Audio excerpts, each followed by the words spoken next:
If you've been thinking that you want to start your own podcast, consider this your sign and your permission slip. I'm Sarah Heeter, your host of Big Brave Business, and I'm also the founder and CEO of PodFox Media. We're a podcast production and strategic consultation company, and we've helped launch almost 100 shows and consulted on hundreds more. In 2024 and beyond, there are so many choices out there for podcast editors or managers or even production teams. But the difference when you work with PodFox Media is that you get access to not just our strategic support, and believe me, we are some of the best in the business, but also our core values. And that's something that I know if you've been listening to Big Brave Business for a while, you are well familiar with. If you know you want to work with a team that has your back and is actively working to change the world through revolutionary podcasting, working with thought leaders in a ton of different industries whose voices might be underrepresented in their communities or their industries or in podcasting, because let's be honest, it's a middle-aged white dude's game. That sounds like the kind of team and the kind of environment you want to be part of and you want to have behind you to get your podcast off the ground. We will help you every step of the way. Schedule your 100% free 90-minute launch strategy session with me or someone from my team at launchmyshow.com. That'll also be linked in the show notes, but it's launchmyshow.com.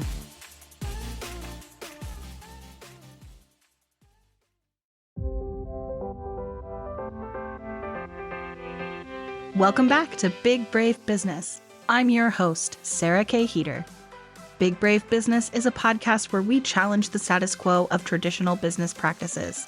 So if you're ready to challenge norms, rewrite the rules, and redefine what it means to lead with courage and integrity, then grab a notebook and let's dive in.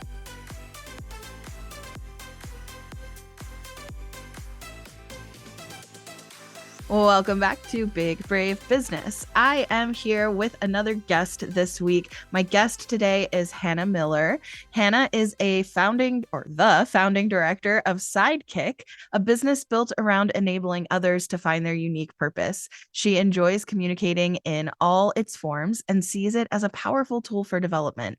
Hannah is what you call a strengths-based coach. She's been trained so that when you work together, you're given the tools to really get to know yourself, what you do best, what your contribution is, what your strengths are, and then you're armed to make the right decisions and build a life that works for you. Welcome to the podcast. Hello, thank you for having me. It's good to be with you, Sarah. First, can we talk about your business name? Because Sidekick is such a cool name. How did you come up with that? Yeah, I know. I came up with it one day when I was driving along in the car and I was thinking about the concept of a sidekick. I don't know whether you have a favourite sidekick, but you can think about that whilst I tell the story, see if you have one. But I think sometimes a sidekick gets a bad press and we see them as this also-ran or this person that comes alongside. But actually, I think that a sidekick helps the main character be everything that they're meant to be. And Sherlock can't do what Sherlock does without Watson. And Winnie the Pooh can't do what Winnie the Pooh does without Tigger. And my favourite's Hermione. And Hermione is there for Harry in a way that Harry couldn't do what Harry does without her. And so we want to be, as a business, people that come alongside others so that they get to be everything they're meant to be. And I believe everybody should be a sidekick and everybody needs a sidekick. That's what I think. That's where it came from. I love that. And I would even say Pooh and Piglet. First of them holding their hands. Okay, like, Piglet. Yeah, I should have said Piglet. Any of them. Well, and we could do that with Harry Potter too, right? Because Ron is also a sidekick. Ron Hermione is clearly the best. So I think that's a really great example. And what I love about that is when you said a favorite sidekick, think about that. Honestly, what came to mind is my two best friends and how we take turns playing that role for each other. Good. I was like, that's not the answer she's looking for. She's looking for an iconic sidekick duo. So I'm trying to think of some, and then you listed some great ones. But I do think that's so real to think about being able to play both parts, like being able to be essentially like what they're calling it on TikTok, like main character energy.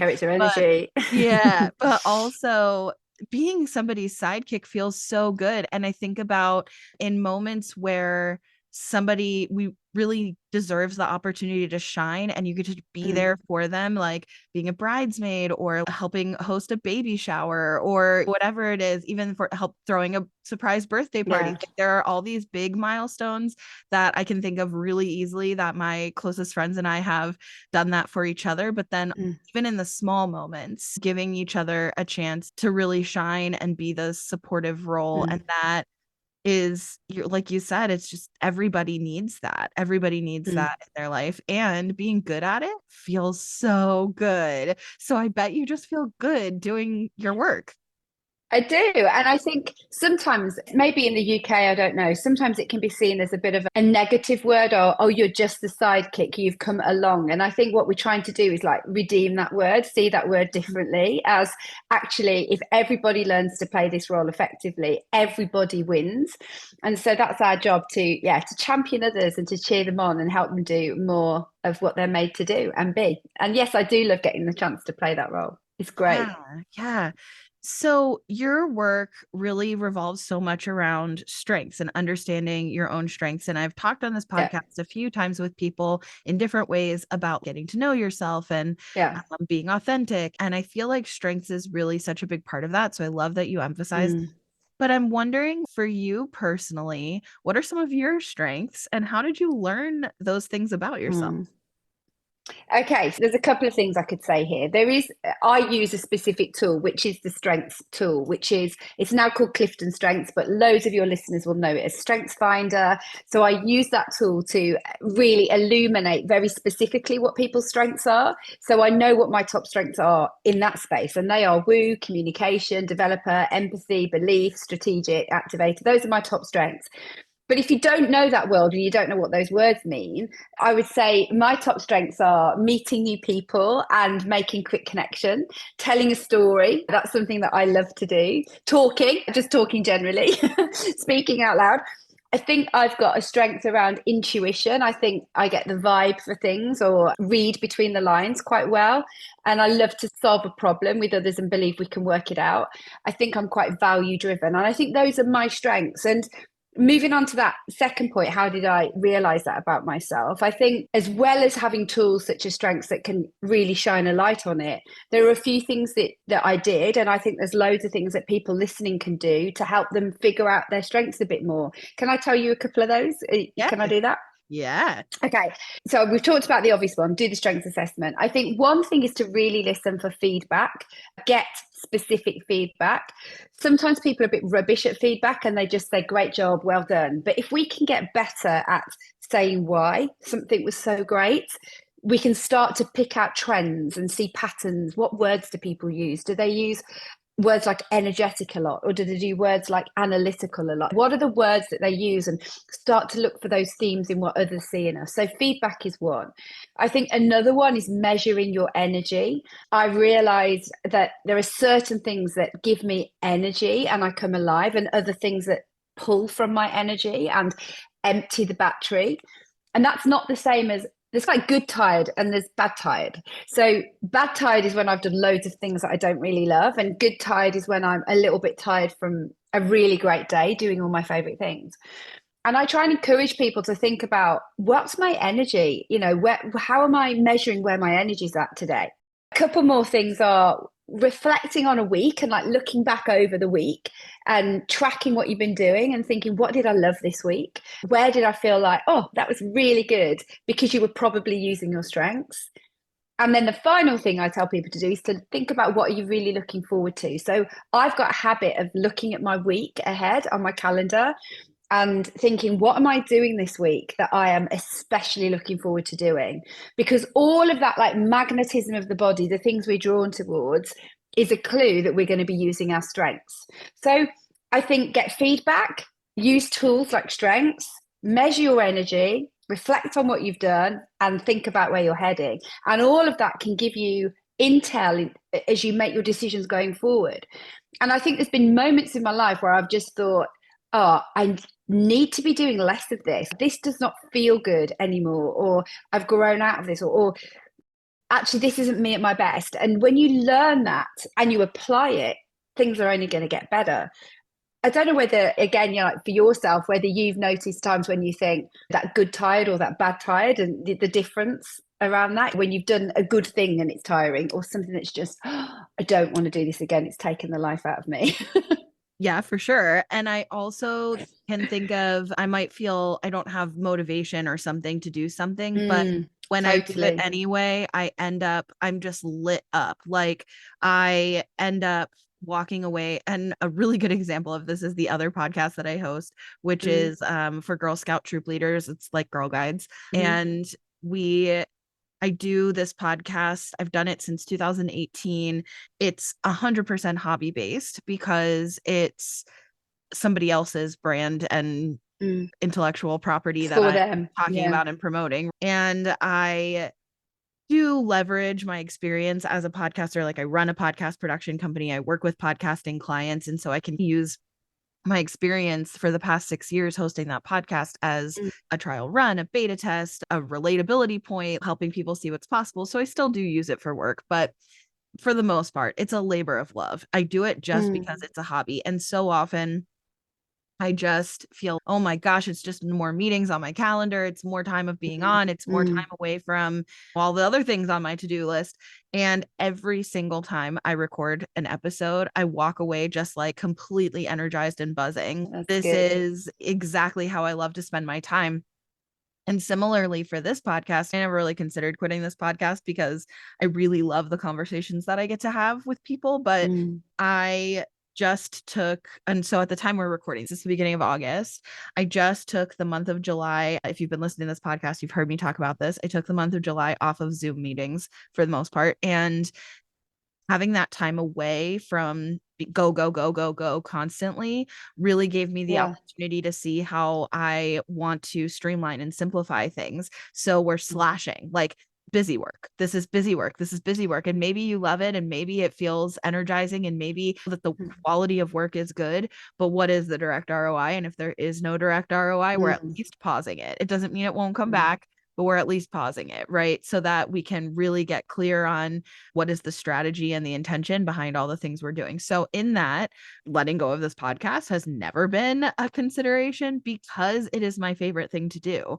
So yes, I totally get that. And I think for me, it is really talking, it's speaking, but it's also communicating. It's also listening. It's the connection with people and getting past kind of that surface level small talk, which I don't love and I'm not great at, and just getting right into the meat of things. So often I get on a Zoom call with a stranger that I'm meeting for the first time. And when they ask me how I am, I don't just say, I'm great. How are you? Like it tends to just get right into something You often. go there.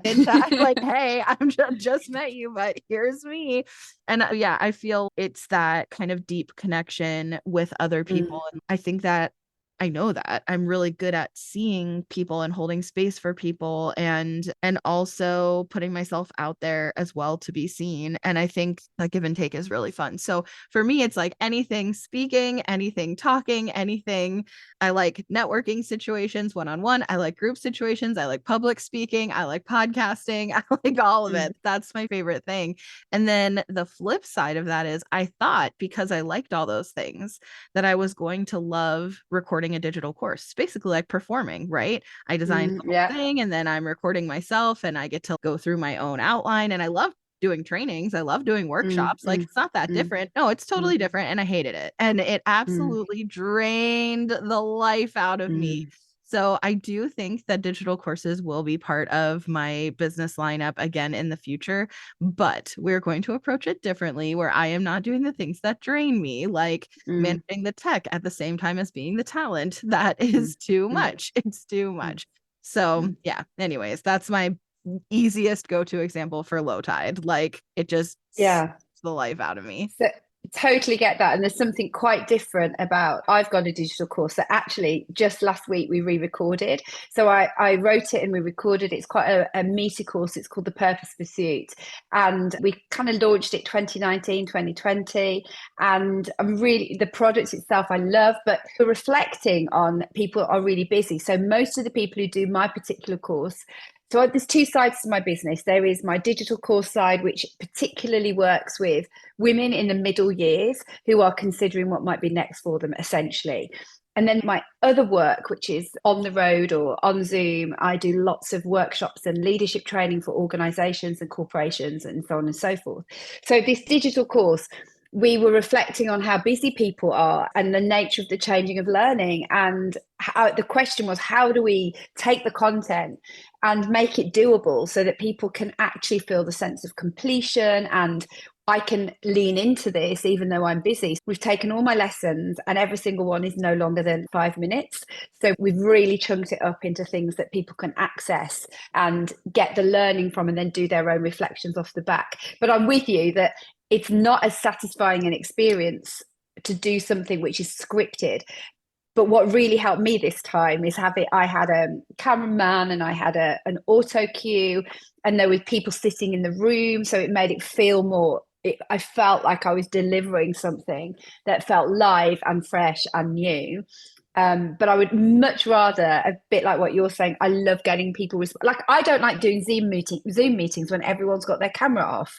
Can't bear it. I want to see everybody's faces because I love the give and take and the interaction that comes from it. I'm always like, turn your camera on, please. It's soul destroying to do this when I can't see any of you. It does. It's like when you're doing a meeting of some kind and everybody's multitasking. So even their camera's on, but they're like clearly not looking at the screen. Yeah. They're, and their face is totally straight. You're like cracking jokes and there's just no reaction. And you can see this going on a little bit with their hands, and like there's a bit of typing. Yes. So when their camera's off, it gives the exact same effect as that. This is a tough crowd. Yeah, it's totally. It's interesting because I love to do solo episodes. I've only done a couple on this podcast, but on my other show, it's about 50-50 interview solo. And when it's solo, I'm by myself in my office talking into my computer, right? And I have been doing it for 6 years. So to be fair, but I'm super comfortable and confident with that. So you would think that would carry over. And maybe by now, because the last time I tried to record a digital course of my own was early 2021. So maybe if I were to reattempt it now, it would be easier and better. And I've also just learned things that make it easier. I think I put so much pressure on myself that it needs to be the best possible camera, and it needs to be the best possible lighting, and I do think it's not that I think that the tech doesn't matter, but I also think like the content matters so much more. Totally. So if you can just get the content accessible, that's so much more important than went all out and had gotten this really super nice camera and all these light boxes, and I got a teleprompter, and I set this up, and then I'm trying to manage all of these things, positioning the camera, getting myself in the shot, making sure that I'm in focus. How is the lighting? Is there a glare on my glasses? Actually, I wasn't wearing glasses at that time, but all these things, I'm trying to do all of this myself. Is my hair sitting correctly? Okay, then how's my sound? I'm trying to do a sound check myself. And of course, my course is about podcasting. So the sound really needs to be good, because if it's not good, who's going to learn from me about podcasting? And so I'm trying to do all of these things and also deliver really good content. It's sheesh. If I just open Zoom and plugged in my microphone and hit record and just recorded right into Zoom, wouldn't that have just been easier? I think these days, like if I was going to sit down and redo it, it would be so different. I'd either keep it super simple, or I would have, like you said, a team around other people. Yeah. they're handling those things. So I really feel like that I've learned a lot since then, but I have such a mindset of course I can do that. Of course, I look at everything and I think, of course I get that from my father. Of course I can do that. He is the type of person who he goes to a sports event, and at least, I don't know if this is an international thing and it's a creepy US thing for sure, but before any sport event, they sing our national anthem. And my dad is the type of person to go to a professional sports event and think, I'm gonna audition, I could sing the national anthem. Or he'll see that the like local adult soccer league is like holding tryouts, and he'll be like, oh, of course I'll walk on. And you haven't played soccer since middle school. I don't know what you're thinking. So he is so that type of person, and I come by that so honestly. It's like everything I do. And that's actually how podcasting started for me. I started listening to podcasts and I was like, hey, podcasts are cool. I could do this. I could start one. And now I have a whole business helping other people start podcasts. That's just how I do things in life. Here I am, like, learning about different tech for recording videos. And I'm like, yeah, I could do that. Yeah, I could work that. Yeah. And it's, yes, you could if that was your job. But if your job is to be the talent, you can't do all of it. You can't do all of it. And I'm like sitting thinking, people on YouTube, they do all of it. So of course I can do all of it. A YouTuber doesn't have a whole team around them helping them record all their videos. They just record vlogs. So of course I can do it. Yeah. You don't have to go from 0 to But 60. I think what you're talking about there is where there's clearly a strength in you to attempt the unknown and go for it. And you've got a personality that says, I can do that. I'll give it a go. And that is an amazing thing to have. And one of the things I talk to people about all the time is we have to understand when we use that strength at the wrong time. So when we then go, oh, I'll do everything myself, when actually this is a time to think, I need to focus on the bit that can only be me, and the bit that can only be you is the delivery of this brilliant content. And the bit that doesn't need to be you is all the rest. And that's where we need to recognize at times, when am I using my strength in a way that's unhelpful? We talk about turning the volume up and turning the volume down and learning to think, this is who I am. And when is it getting in my way to be me? And when do I need to think differently? One thing that you said that really stuck out to me is when who you are gets in your way. And that is such an interesting aspect of self-awareness. And I think that so much of what we want to focus on, of course, is like all the ways we can leverage who we are, because no matter who you are, no matter what your strengths are, there's so much that you can achieve and accomplish, and such a huge fulfilling life that you can have leveraging those strengths. But part of leveraging those strengths also means understanding when you're getting in your own way. So I'm really curious, what is the time you've gotten in your own way?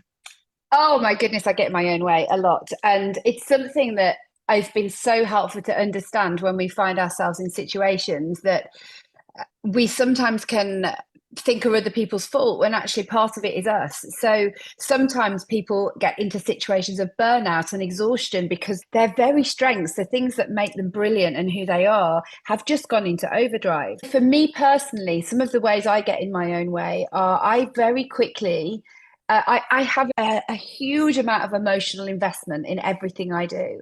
And I find I can get quite emotionally exhausted because I deeply care. If somebody said to me, oh, don't let your emotions get involved, I can't do that. That's very difficult for me. I think another thing that I know about myself is that I like everybody.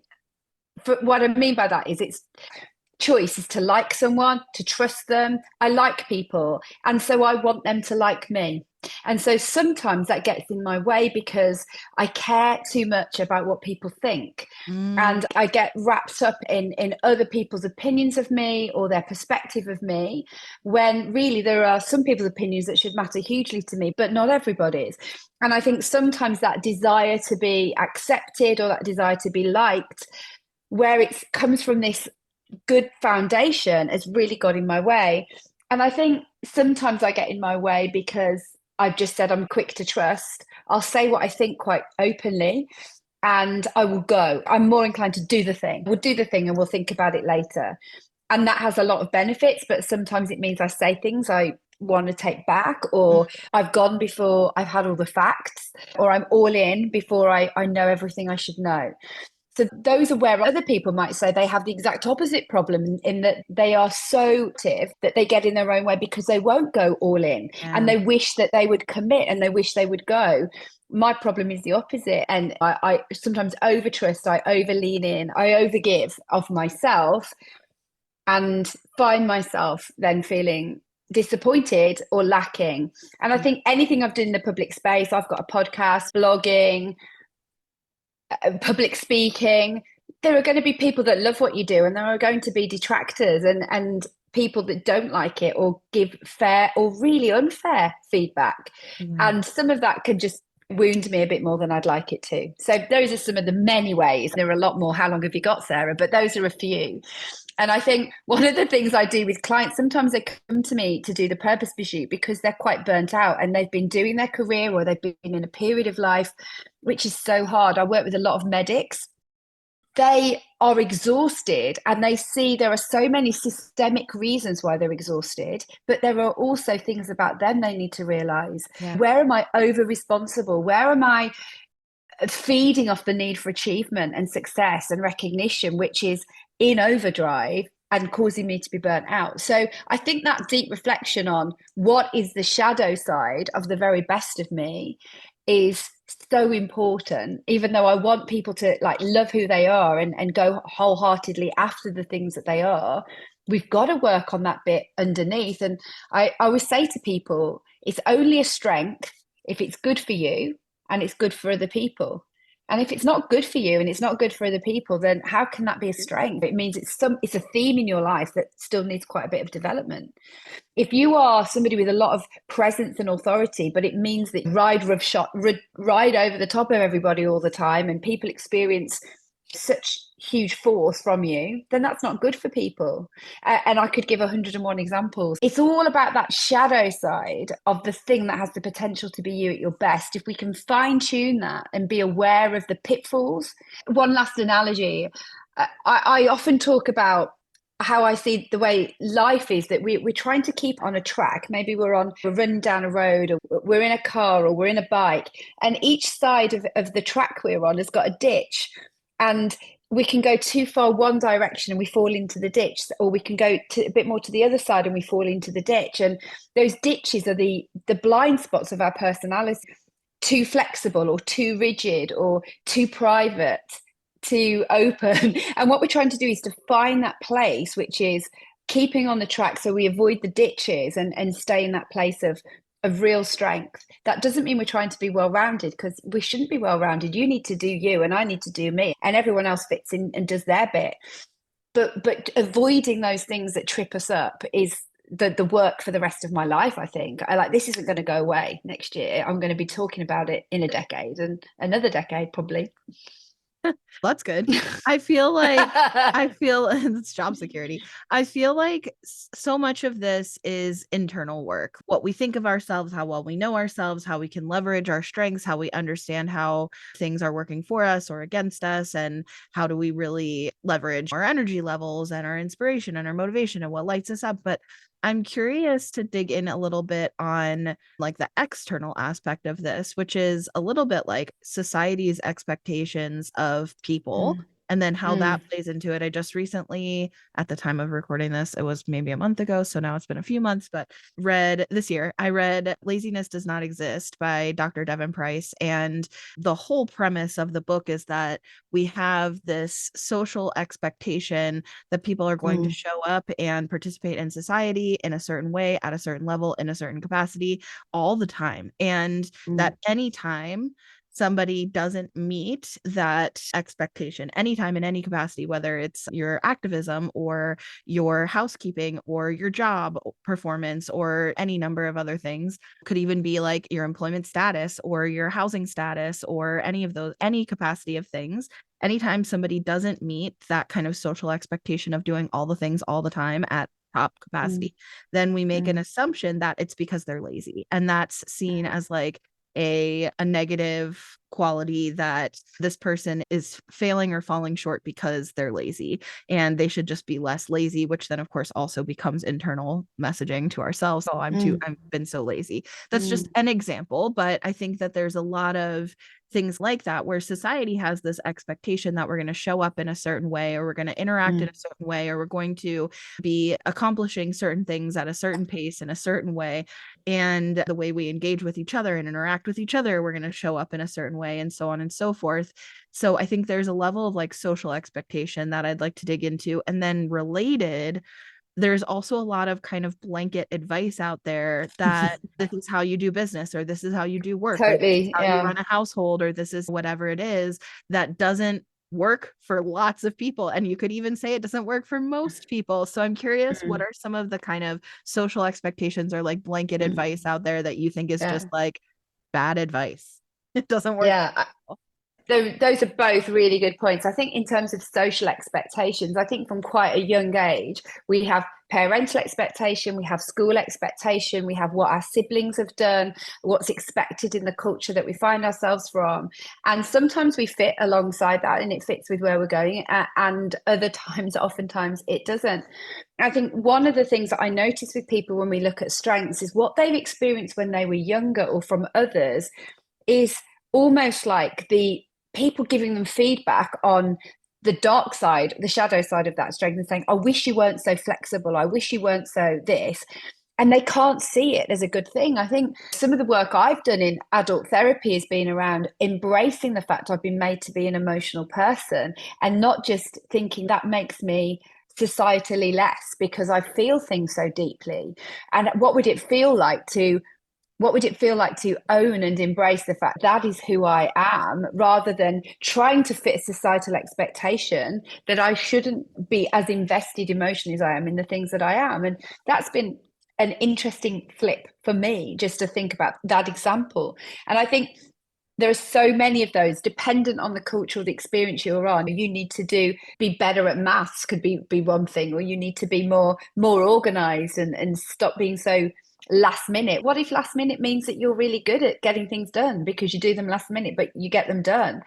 And I think your second point, I really agree with. There are some great pieces of advice out there. And I love hearing people's stories and the nuggets you can get from people's leadership journeys and the way they've lived their lives and the lessons they've learned. But I am quite reticent to just take on maxims that other people say are what you need to do. There are pieces of advice that work for certain people, but won't work for everybody. Yes, structure is good, and we all know the benefit of structure and scheduling. But for some of us, that is not going to be the best way for them to build their business, because actually they thrive on the immediacy and they're so good at being reactive and responsive. So somebody's taken their personality, which is ordered, planned, and disciplined, and said, that's what you need to do to be successful. And actually, Gallup did a huge piece of research on this. So they looked at the strengths of hundreds of thousands of the most successful leaders across the globe, like those in really senior positions, to try and see were there any strengths that were common, things that were trending amongst leadership. And the answer was they found that there wasn't, thank goodness. And so therefore you've got successful CEOs that are unbelievably flexible, successful CEOs that are deeply analytical, successful CEOs that are reactive and responsive, and all of those different variations. What they did find is that what the best leaders did, or the best individuals in positions of leadership did, was that they made sure that there were people around them that were not like them. So the maxim that I think is helpful is you've got to do it your way.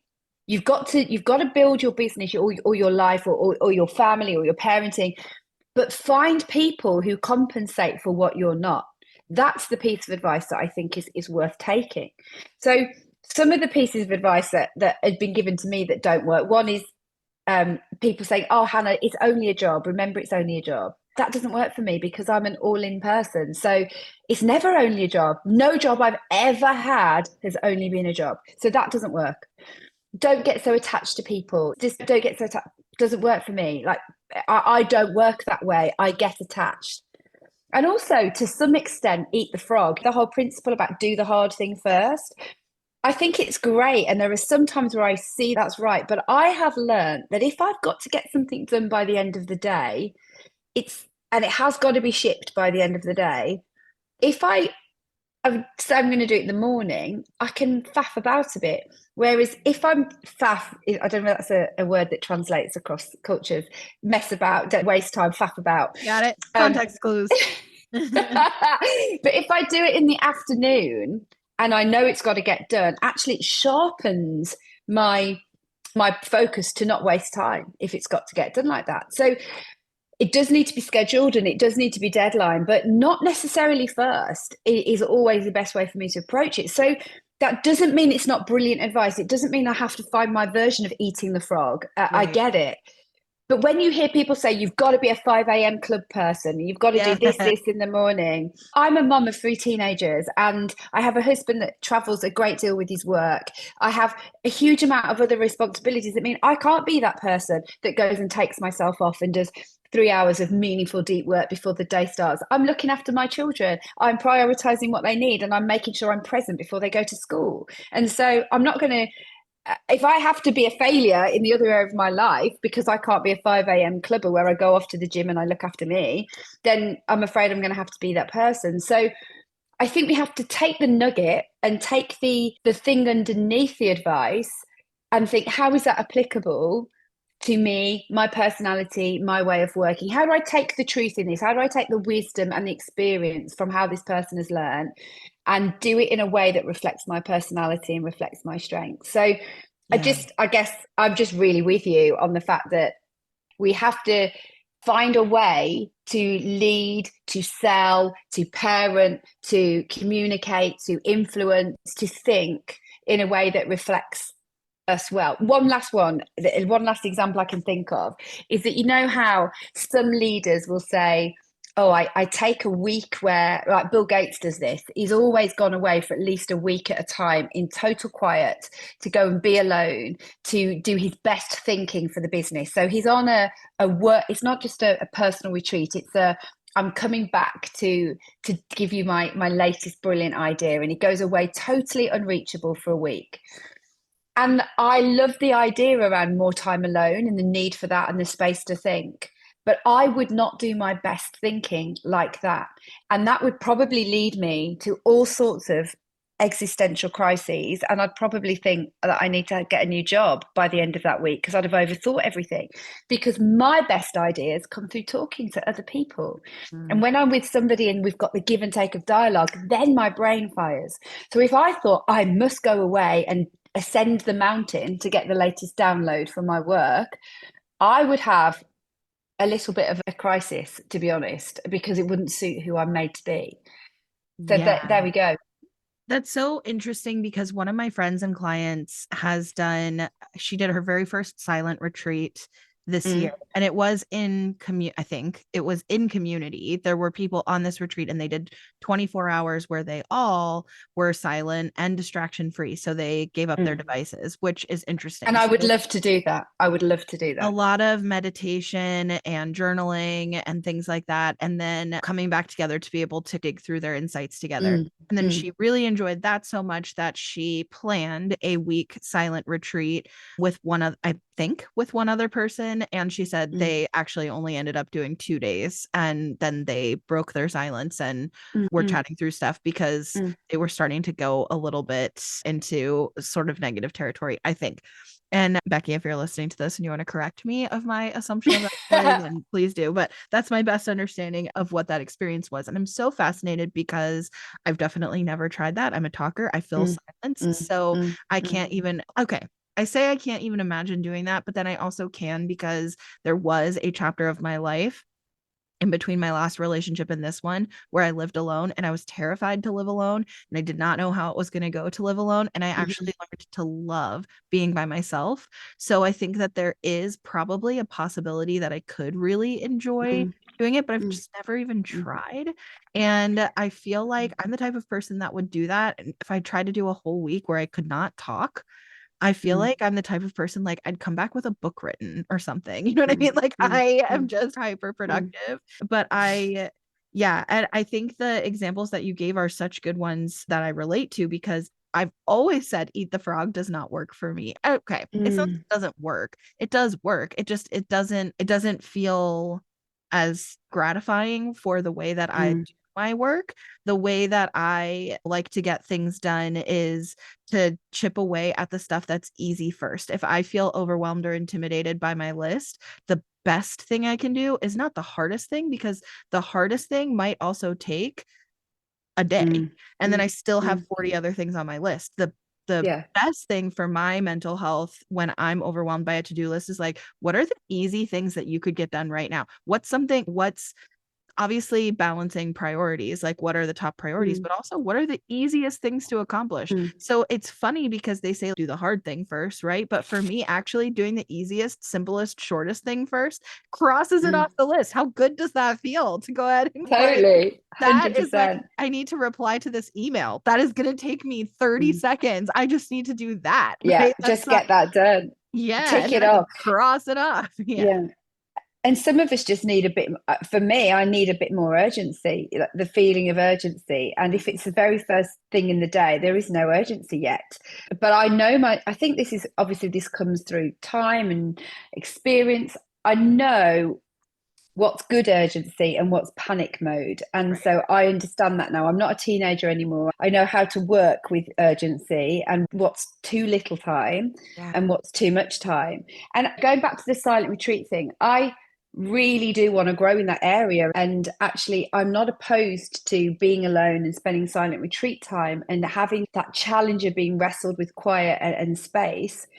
But I think what I'm saying is, as a default, as the way to get the best next steps for your business, I don't think that's right for me. I think in terms of me being stretched as an individual and letting myself listen to silence, maybe a great idea would come out of it, fine. But I don't think my default for how I'm made is that's the way I do my best thinking. No, I totally agree. And In community. And that community works for me so much better. And sharpening that idea with the back and forth of conversation. And Bill Gates has never said that other people should go and do that. I'm just using that as an example of having read about him, that it would be easy to go, oh, I should do that. And if I don't do that, I'm never going to have a great idea, when there's 101 ways to have great ideas. Well, and that is the way people give advice a lot of times on the internet. I think is, if you want to be a great business leader, let's look at what great leaders business do, and then I'm going to prescribe that to you. That, are you doing this? Are you getting up are you reading 10 pages? Are you journaling? Are you going to the gym? Whatever the thing is, your meditations, here's the things that you're supposed to do between 5 and 7 a.m. And if you're not doing it, that's what all these great leaders are doing. So you must not be a great leader, and you don't want it bad. That's right. And we just end up punishing ourselves. By the way, if that felt really fast to you, if you listen to your podcast on double time, I can't imagine. You're welcome. And that's what it's like living in my brain. So I'm not a 5 a.m. club either. I tend to work afternoons and evenings. And that's been something that came with time for me, because I used to love going to bed early. I never loved getting up early, but I loved going to bed early until I became part of this family. And I met my partner, who is a night owl. And I now have 3 grown stepkids, but when they were in my house, they were all also night owls. And I missed everything when I went to bed so that I could get up early. And I have just adapted to this family's rhythm over the past decade. And now I work nights. That's what works for me. And that's one of the reasons why entrepreneurship works for me, because I can set my own hours and my own work schedule. And I think trying to make any kind of claim that I have to do that at 5 a.m. in order for it to be successful, it's just like nuts. So yeah, I love that one. I feel like, honestly, that conversation we could have all day of here's all the advice that doesn't work for me. But I think what I want to leave off on is that it can be disheartening to feel, as you're scrolling social media and you're seeing all this advice, or you're part of these coaching groups and you're hearing advice like that of this is what you should do, or this is what great leaders are doing. Yeah, what you said is, I think you said, what's the nugget underneath, right? What are they trying in giving you that advice? What's the point of that advice? And what are they trying to help you do by giving that advice? What is the real nugget behind getting up at 5 a.m., right? So if you can find a way to do it that works for you, and the way that you operate, and your strengths and your family situation and your circumstances and your culture and all of those other things, if you can find a way to incorporate those the benefits of being part of the 5 a.m. club, if you can find a way to get those same benefits that doesn't necessarily have to happen at 5 a.m., then it's not wrong. It's just what's right for you. So yeah, that's right. I love that. So of course, if someone wants to, of course, they want to connect with you and to follow you and to learn from you, all of your information is going to be in the description of the episode. We're going to have everything linked. But I love to leave off all of these episodes with a fun question, which is, what is something that is making you happy right now? It can be work related or unrelated. It does not matter. Oh, that is such a good question. I'm thinking about this. What is something that's making me happy right now? I think there's a couple of things that have been in the planning for a while that are starting to come together, and Ooh. that's making me happy. It's one thing I can't talk about yet that is really exciting. And I think the other thing that's making me happy right now is actually I've got a holiday coming, and that sounds so pathetic, but in terms of saying something a bit basic, but I'm really looking forward to some time with my husband and our three big Yeah. boys, all of us in the same place for 2 whole weeks. Wow. It's going to Yeah. it's going to be a dream. And my husband, he's in America at the moment. At the time of recording, he's in Chicago, and he's just been in Nigeria just before that. So he's Wow. been all over the place, and I'm looking forward to us being same place, same time zone, three children with me, to make some memories. And the thought of that at the moment, let alone the doing, is making me really happy. And that's probably top of mind. And also a couple of things where I think, and I'd love to be less cryptic, but a couple of things that I've wanted to see come to pass, that you sit in that place and you think, is this my dream? Is it ever going to happen? Is it something that I need to let go of? Actually is starting to take shape. So that is also making me really happy. I love that. I like both of those answers. 2 weeks sounds like a glorious time I away. know. So I love that for you. Okay, something that I'm a European, and we do long holidays. yeah, we don't do that here. You're lucky to get a 3-day weekend in the good old USA. Okay, I think that something that's making me happy right now, and I made a Yes. whole list and I can't find it. Oh, I think I just found it.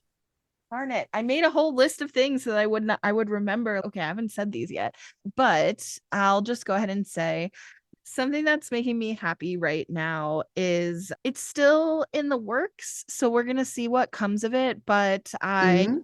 inquired recently about sponsoring someone else's event that's coming up. And as we were chatting about it, I got invited to speak at the event instead. Now, if this comes to Brilliant. fruition by the time this airs, this will have already happened. So hopefully, I'm speaking at an event coming up next month. And it just sounds like it's going to be a really fun session. So hopefully that works out. And yeah, I love it because, and part of the reason it's so fun, I love speaking anyway. I talked about that. But one of the things that I really want to share about this is just that I wasn't even inquiring about speaking. I didn't apply to speak. I think there's something really beautiful when the universe synergy happens, that you put yourself out there to amplify others, to lift others up, Mm, to mm. support others, like rewards in giving you a platform and giving you your just desserts, but in a happy way. So I feel like, yeah, that felt really cool and happy and inspiring. We'll see what ends up happening. Nothing's been Fantastic. signed, but I am excited about this opportunity and I think it's going to be really cool. But yeah, so anyway, thank you so much for being here. And I feel like the back half of this conversation, we really got into some good stuff. And I hope Mm. that this was really helpful. And like I said, to connect with both of us, like all of our links and stuff are going to be in the description of the episodes. Please make sure you go check out Hannah, support her work, and hopefully learn about yourself and your strengths. You need a sidekick, and Hannah would make a great one. Okay. So Thank you. thank you so much for being here, and I will talk to you soon.